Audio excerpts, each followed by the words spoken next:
सभी को नमस्कार। एक बार फिर से स्वागत है आपका मेरे YouTube channel HTET TGT PGT Hindi classes में। और आशा करती हूँ कि आप सब लोग स्वस्थ होंगे। जैसा कि आप सब लोग जानते हैं कि एचटेट की जो परीक्षा है बहुत ही करीब आ चुकी है, तो आज मैं आपके लिए एचटेट हिंदी का पीजीटी लेवल का जो पेपर है उसके जो 15 नंबर की व्याकरण हमारी आती है उसके क्वेश्चन लेके आई हूँ। यह जो पेपर है यह 2018 का पेपर है। तो इसका जो फर्स्ट पर्सन है यानी कि प्रश्न है 31। आइए इसको देख लेते हैं हम।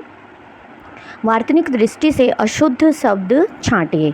वार्तनिक दृष्टि से अशुद्ध शब्द छांटिए। नंबर 1 पर प्राणी मात्र है, संपर्कित है, अभिजात्य है, कार्यवाही है।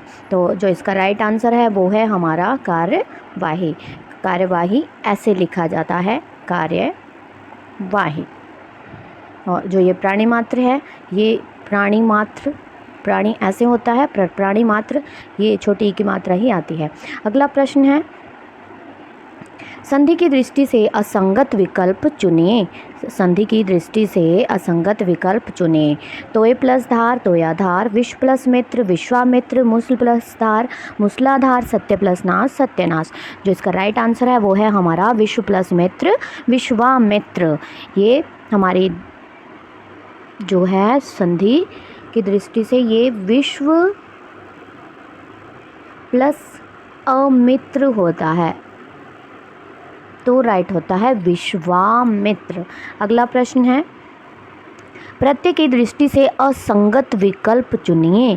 प्रत्यय की दृष्टि से असंगत विकल्प चुनिए। निपुण प्लस य नैपुण्य, ईश्वर प्लस य ऐश्वर्य, भगिनी प्लस य भागिन्य, विशिष्ट प्लस य विशिष्ट।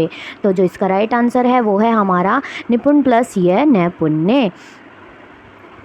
निपुण में जो प्रत्यय लगता है ता प्रत्यय लगता है, तो निपुणता होता है, यह रोंग है, निपुणता होता है। अगला प्रश्न है, समास की दृष्टि से कौन सा विकल्प असंगत है।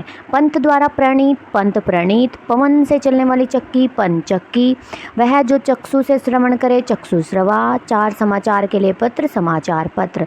जिसका राइट आंसर है वो है हमारा पवन से चलने वाली चक्की, पंचक्की। पंचक्की, पंचक्की तो पानी की चक्की होती है, क्या होती है, पानी की चक्की।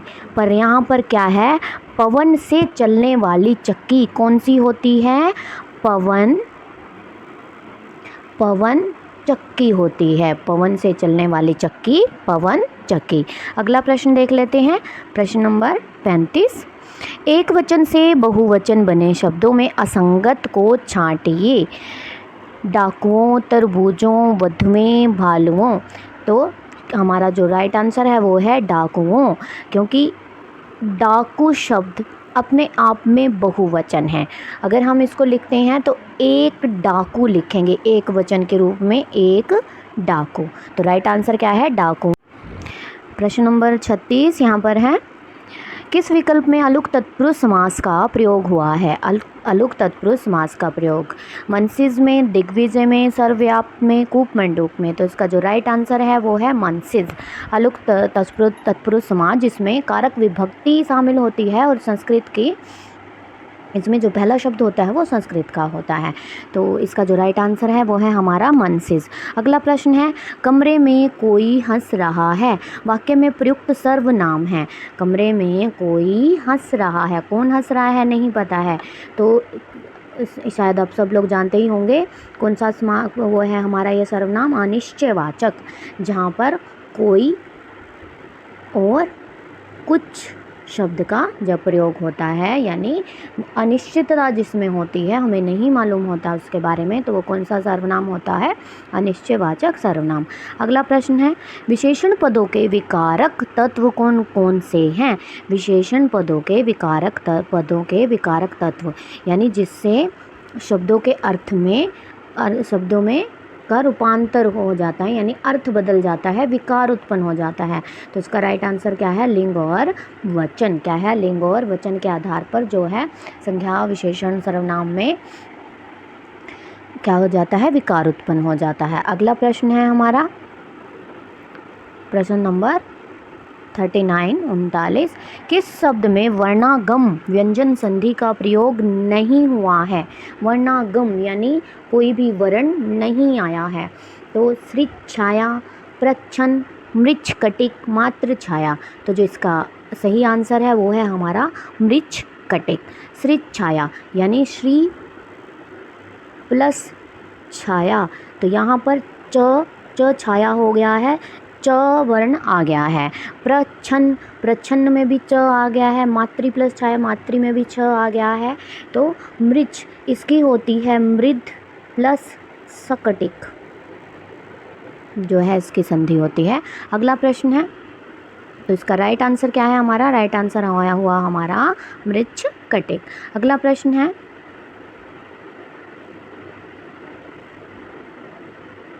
यह बालिका फूल से भी कोमल है, उक्त वाक्य विशेषण की दृष्टि से किस अवस्था का वाचक है? मूलावस्था का है, उत्तरावस्था का है, उत्तमावस्था का है? तो इसमें क्या है? उत्तरावस्था इसका राइट आंसर है। यानी जब किसी वस्तु की वस्तु से या किसी प्राणी की दूसरे प्राणी से या किसी वस्तु से तुलना की जाती है तो वहाँ पर उत्तरावस्था हो जाती है। अब यहाँ पर फूल से भी कोमल है, किससे? बालिका की किससे तुलना की गई है? फूल से तुलना की गई है। तो यह कौन सी अवस्था है विशेषण की दृष्टि से? उत्तरावस्था। विशेषण की कितनी अवस्थाएं होती हैं? 3 अवस्थाएं, मूलावस्था, उत्तरावस्था और उत्तमावस्था। अगला प्रश्न है हमारा, निम्न में से किस विकल्प में स्त्रीलिंग वाचक शब्द है? स्त्रीलिंग वाचक, पुरुषवाचक नहीं, स्त्रीलिंग वाचक। आंसू, टेसू, रतालू, ससुराल। तो यहाँ पर जो राइट आंसर है वो है हमारा ससुराल। आंसू, आंसू भी यहाँ पर पुरुषवाचक है। टेसू, टेसू प्लास का एक वृक्ष होता है। रतालू एक सब्जी होती है जैसे आलू रतालू। तो ससुराल। अगला प्रश्न है हमारा, कर्ण कारक युक्त वाक्य चुनिए। कानों से सुनी बात सत्य होती है, वे सिनेमा देखने गए हैं, ललिता गुरुजी से कथक सीखती है, इस साहसी बाल छात्र ने एक बच्चे को नदी में डूबने से बचाया। तो इसका राइट आंसर क्या है?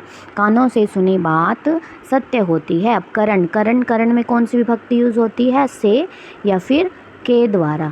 अगर हम इसको वाक्य बनाते हैं, कानों के द्वारा सुनी गई बात सत्य होती है, तो इसका राइट आंसर क्या है हमारा?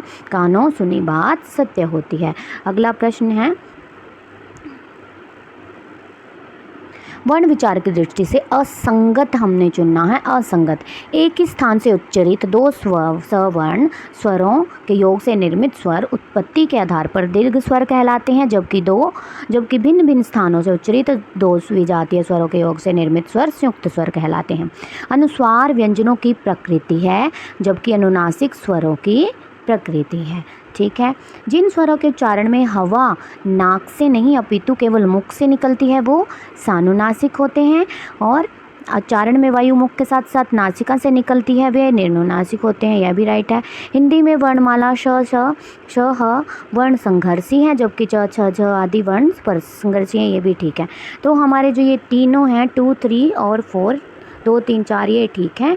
असंगत क्या है? एक ही स्थान से उच्चरित 2 सवर्ण, ये हमारा इसका राइट आंसर है, असंगत है। अगला है हमारा 44, हम सफ़र एक दूसरे को समझ लें तो जीवन आसान हो जाएगा। उक्त वाक्य किस काल से संबंधित है? हेतु मध्य भविष्य, संभाव्य भविष्य, भविष्यत, संभान्य भविष्यत, संदिग्ध वर्तमान।